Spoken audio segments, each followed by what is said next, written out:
What happens when an unstoppable brand of confidence meets a host whose superpower is staying calm? In a studio scented with espresso and rubber mats, under the red glow of an on-AIR sign, Meghan Markle sits down across from Joe Rogan, ready to set the record straight. The headphones go on, the waveform spikes, and within minutes, a simple question about influence turns into a surgical argument about truth, fame, and ego. The studio looked exactly like the thousands of screenshots people had shared online. Mismatched curios on shelves, a skull or two in the background, neon accents that hummed faintly, and that stubbornly warm lighting that made everything feel like a late-night kitchen table. Rogan's team moved like a pit crew, quiet, competent, invisible, the second they weren't needed. Joe took his seat with the loose shoulders of someone who'd logged more than a lifetime of hours behind a microphone. Meghan arrived 5 minutes before call time, wearing precision-like armor, cream blazer, clean lines, confidence for days. She shook hands with the producer as though accepting an award. When Joe stepped forward, grinning, palms open, she offered a practice smile that never fully reached her eyes. "Appreciate you coming," Joe said. "I think we'll have fun." "Fun would be nice," she replied, adjusting the headphones. "I don't get that a lot from interviews." A red halo sprang to life. On air. Joe started like he always did, light and hospitable.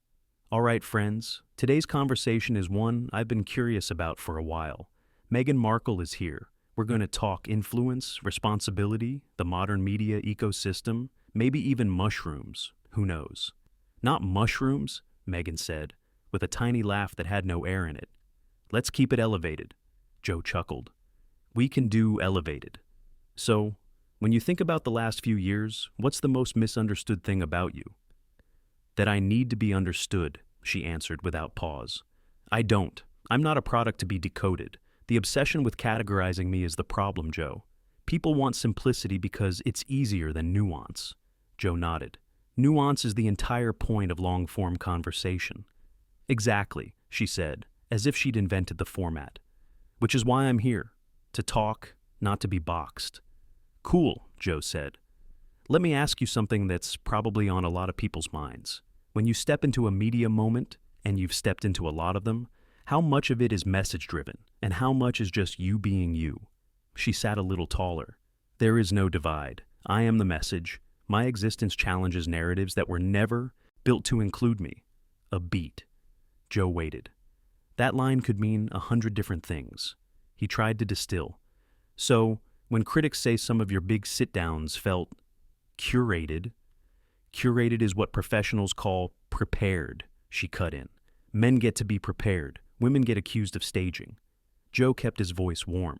"Or maybe people just pick up on production. You know, lighting, edits, the music cues. That's not a gender thing. That's TV. It becomes gendered when the subject is me," she said. "I've noticed that pattern. You should too." He glanced at the producer's glass. The waveform stuttered like a heartbeat. "Okay," Joe said, pivoting.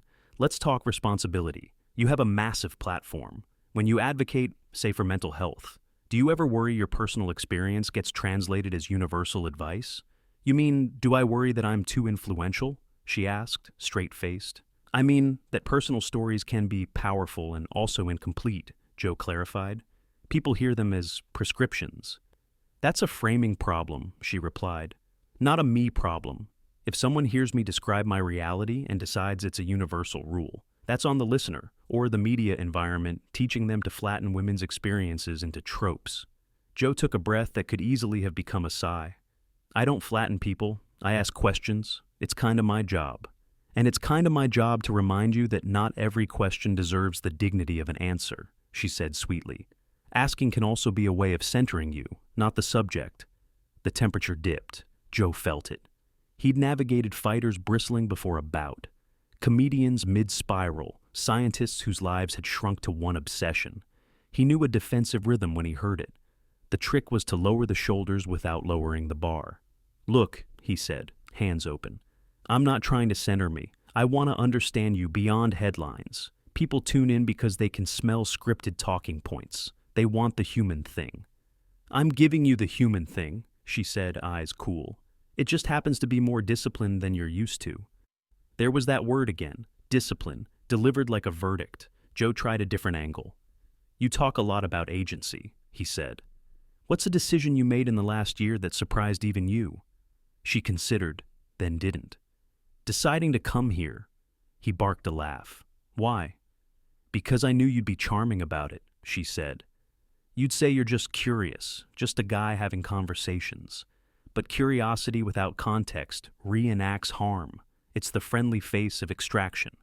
Joe blinked. Extraction? You get views, you get clips, you get to say, I platform everyone. Meanwhile, I get dissected by people who were never going to listen in good faith. That's extraction. He felt the subtle shift where dialogue becomes a courtroom. He chose patience.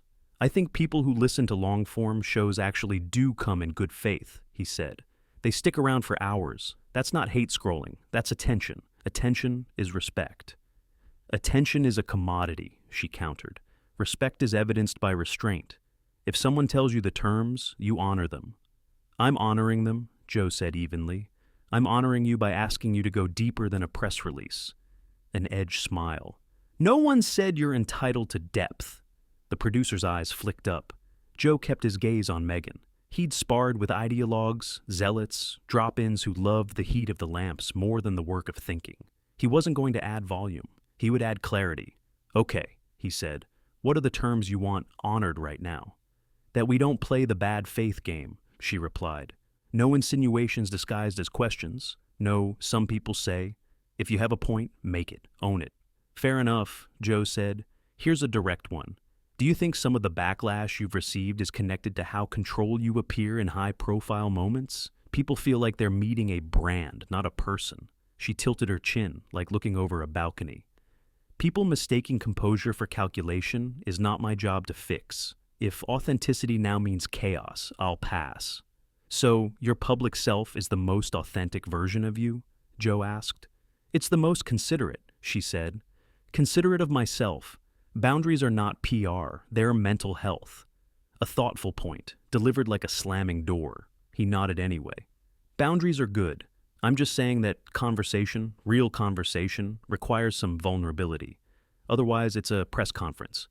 And yet, here you are, she said, confusing vulnerability with access. He held her gaze. I'm confusing nothing. I'm asking for something unscripted. I don't do unscripted, she said, smiling like a blade. I do intentional.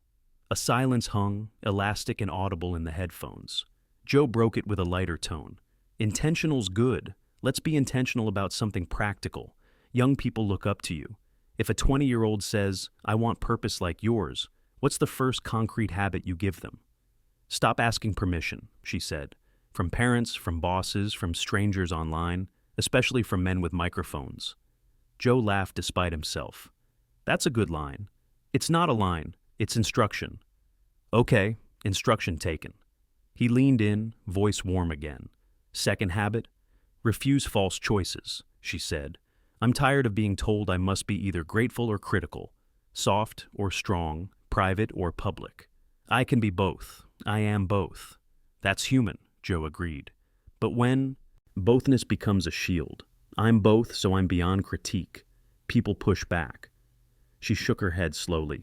You're projecting. People push back because I won't play the character they wrote for me. And what character do you think I'm asking for? The one who cries on cue, she said. The one who slips and gives you a viral moment. The one who feels small next to your brand of big-hearted masculinity. Joe's eyes softened. I don't want you small. I want you real.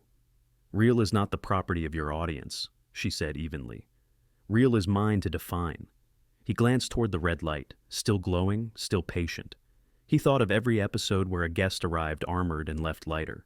Sometimes that happened because he pushed, sometimes because he didn't. With Meghan, pushing felt like leaning against glass. You could see everything. You couldn't get through. Let me try this, Joe said, palms up. What's the last thing you changed your mind about? She didn't blink. Whether to do this. You changed your mind? I told my team I wouldn't, she said. Then I thought, no, why yield ground? Why let the narrative play out without me? So I came. It was a gift. To me? Joe asked. To your listeners, she said. They deserve better examples of women setting terms. He smiled thinly. I think they deserve honest back and forth. And they're getting it, she said. You're pushing your angle. I'm refusing it. That's the back and forth.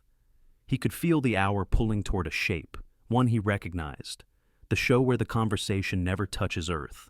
The one where the guest keeps mistaking curiosity for attack. The one where the host has to decide whether to rescue the vibe or defend the premise. Joe chose the premise. Meghan, he said, gentle but firm. I don't invite people here to trap them. I invite them because conversation is one of the last places we practice being human together. If you interpret every question as an imposition, we won't get anywhere. She folded her hands like a verdict. Then, let's get nowhere beautifully. The waveform spiked and steadied. Somewhere outside the glass, someone exhaled. Joe reset in his chair, rolling his shoulders, feeling the familiar burn of a conversation that wanted to be theater. He spoke into the mic with the careful patience of a man threading a needle in an earthquake. All right, he said, let's keep going. The second hour began with a reset. Joe adjusted his mic, sipped his coffee, and tried to find that easy rhythm his listeners loved, half philosophy, half barbershop banter. Meghan crossed her legs, exuding poise so sharp it could slice glass. She'd spent the break on her phone, scrolling with the self-assuredness of someone both controlling and documenting her own narrative. All right, Joe began with a friendly grin. So, Meghan, we've talked about perception, influence. Let's pivot a little. You've spoken about mental resilience and self-care. What does that look like for you, day to day?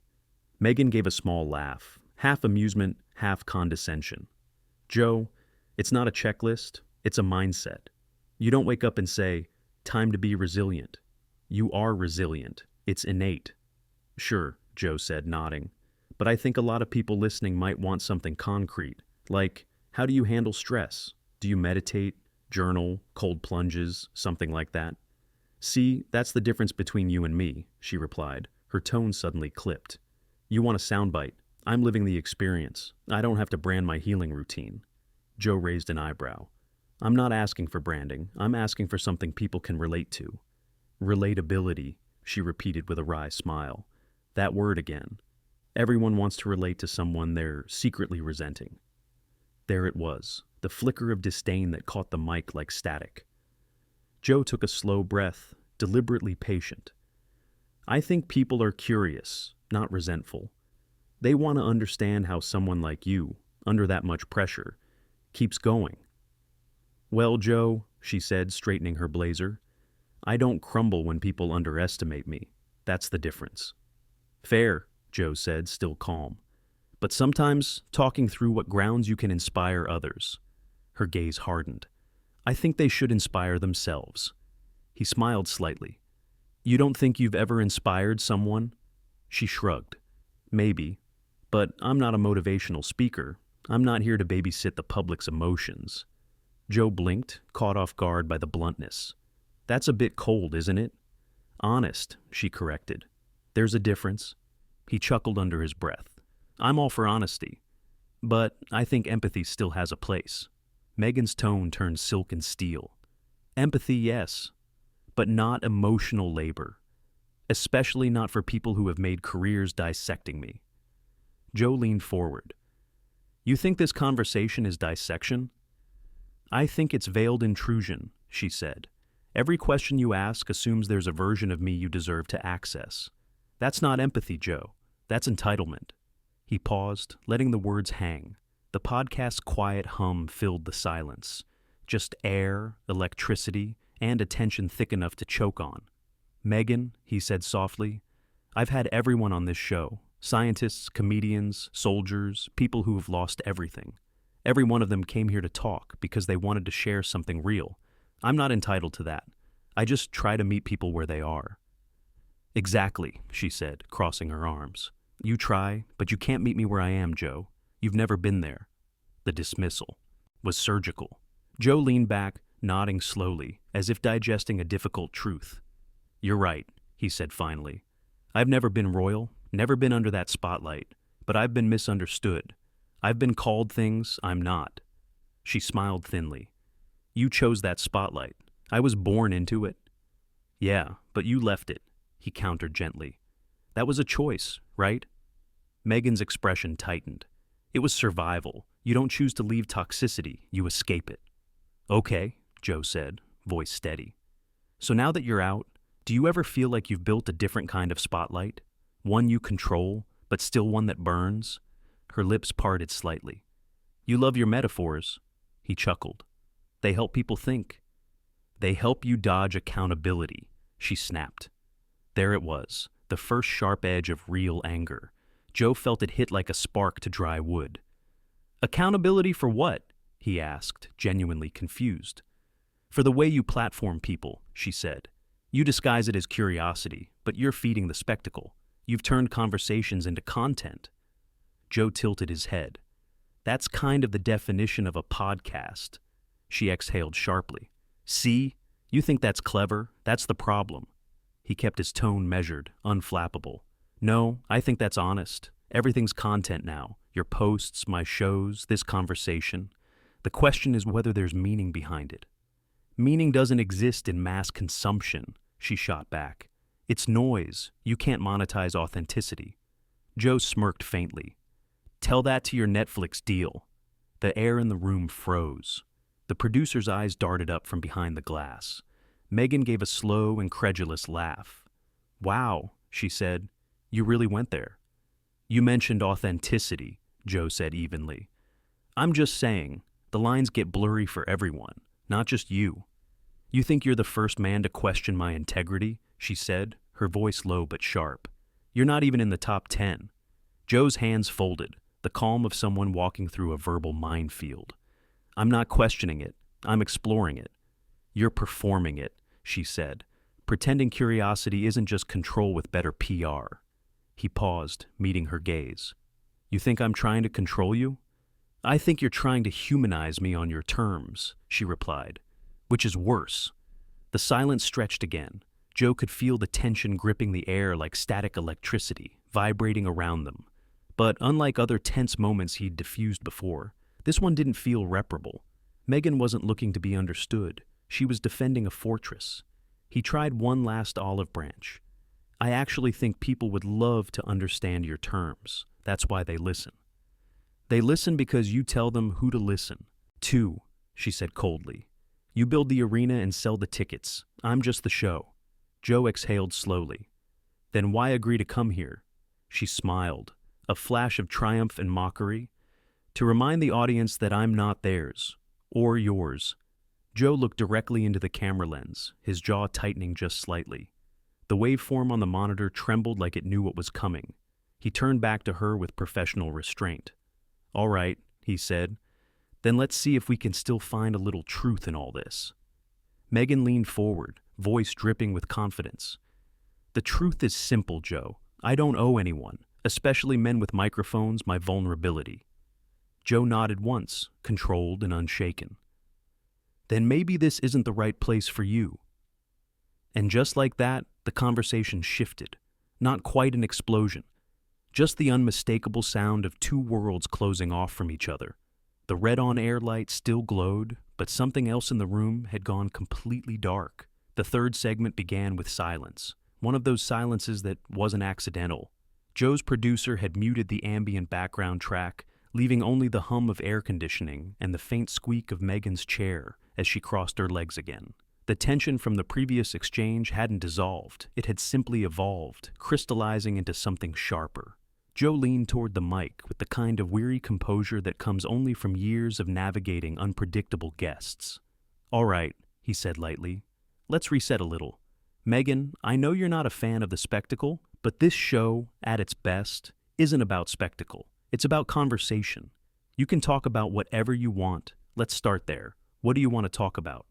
Meghan didn't look at him. She adjusted her sleeve instead.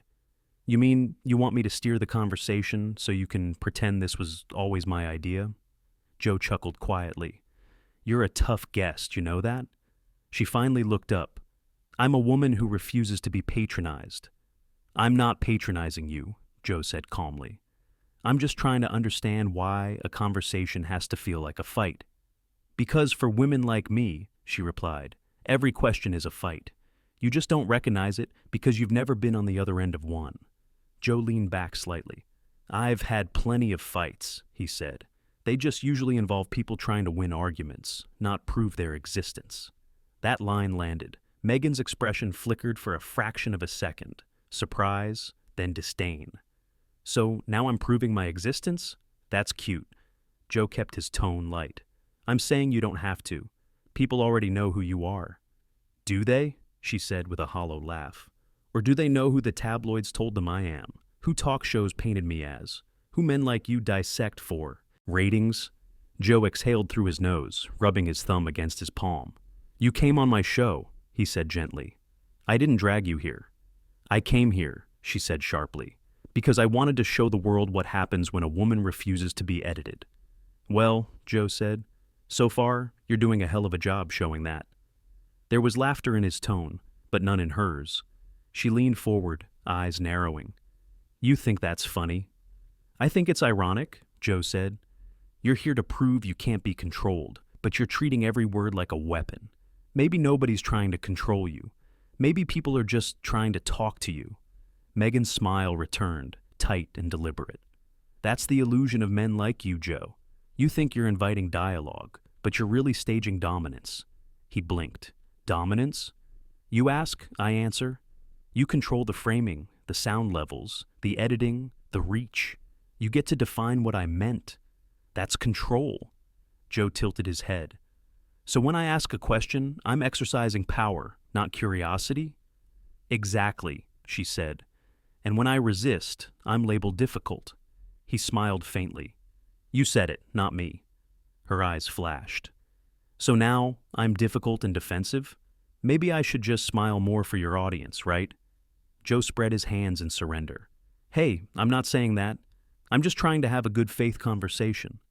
And I'm trying, she said, her tone dripping with sarcasm, to have an intelligent one. The red-on-air light reflected in Joe's eyes like a small sun. He spoke softly, but his words carried weight. You know, Meghan, I've talked with everyone from astrophysicists to MMA champions, and not once did someone call curiosity an attack. That's because they weren't women, she said. They weren't asked to bleed to prove they were human. Joe's eyebrows raised slightly. You really think I'm asking you to bleed? I think you want access, she said, and when I don't give it, you interpret that as arrogance. But really, it's boundaries. Joe sat back, folding his arms.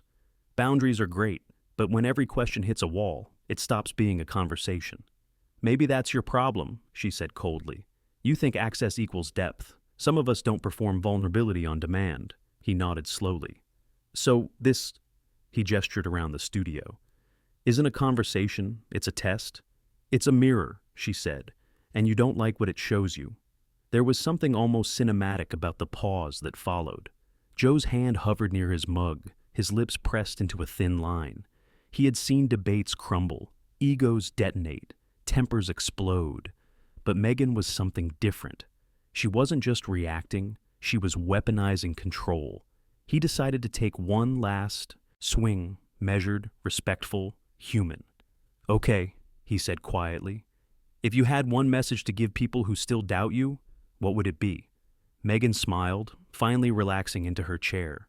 I don't need to convince doubters. That's a man's game. I exist beyond doubt. Must be peaceful up there, Joe said under his breath. She heard it. You see, that's what I mean, she shot back. You can't handle confidence in a woman without calling it ego. Joe looked her straight in the eye. Confidence is earned, Meghan. Ego demands the room bow first. That did it. The calm cracked. You're unbelievable, she said. Do you even hear yourself? You've interrupted, you've misrepresented, and now you're lecturing me on humility? Joe's voice dropped, deep and even. I haven't interrupted once. And if you feel misrepresented, maybe it's because the only version of you that feels safe is the one where you're never challenged. Her mouth opened, but no words came for a moment. Just that flash, anger, pride, disbelief. Finally, you think you're so grounded, don't you? The everyman with a microphone, the philosopher for the gym bros. You think staying calm makes you right. Joe gave a quiet half smile. No, it just keeps me from saying what I'm really thinking. Say it, she dared, leaning forward. He met her stare. I think you mistake resistance for strength. The silence hit like a gunshot. Even the producer froze behind the glass. Meghan blinked once, twice, before letting out a humorless laugh. Well, she said, now that's a headline, isn't it? Not if you don't make it one, Joe replied. Don't worry, she said coolly. I'll make sure everyone knows exactly what happened here. I'm sure you will, he said, his tone still maddeningly composed. And with that, the third act of the podcast came to an uneasy close. Joe leaned back, arms crossed, while Meghan stared down the table like it was a chessboard she refused to lose on. The waveform monitor pulsed softly, recording every breath, every glare, every ounce of ego between them. And somewhere off mic, a producer whispered the words everyone was thinking.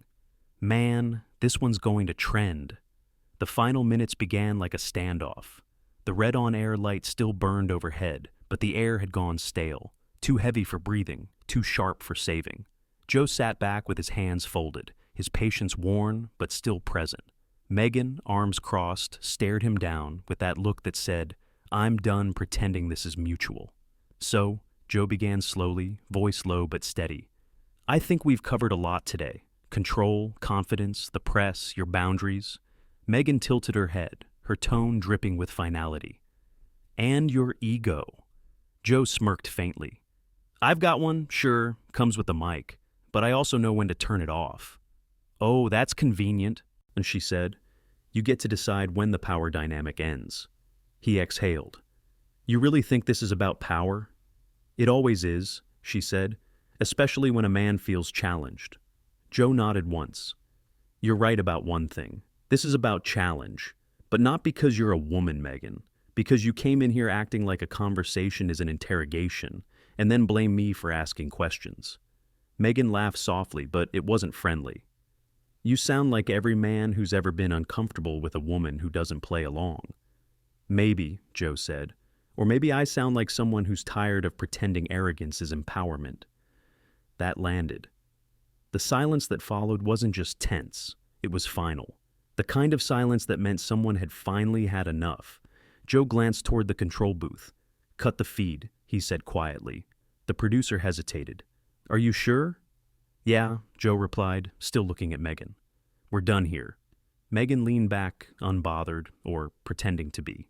Running away already? No, Joe said, pushing his chair back, ending it before it turns into something uglier. You came here for validation, not a conversation. That's not what I do. She arched an eyebrow. So, this is how you handle women who won't flatter you? This is how I handle guests who mistake hostility for honesty, Joe said, standing up now. The show's over. The producer's hand dropped to the switch. The on-air light flickered, then went dark. Meghan sat there a moment longer, her reflection faint in the glass, jaw tight, eyes flashing with something between pride and fury. You'll regret that, she said finally. Joe smiled faintly. I doubt it.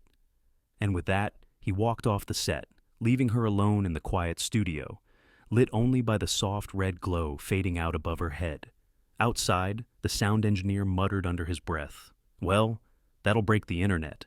Inside, Meghan adjusted her blazer, fixed her hair, and whispered just loud enough for the microphones that were no longer recording. They always do. Fade to black. If you enjoyed this intense showdown between confidence and composure, don't forget to like, subscribe, and hit the bell icon. More dramatic real talk stories are coming your way soon. Which side were you on this time, Meghan's or Joe's? Let us know in the comments.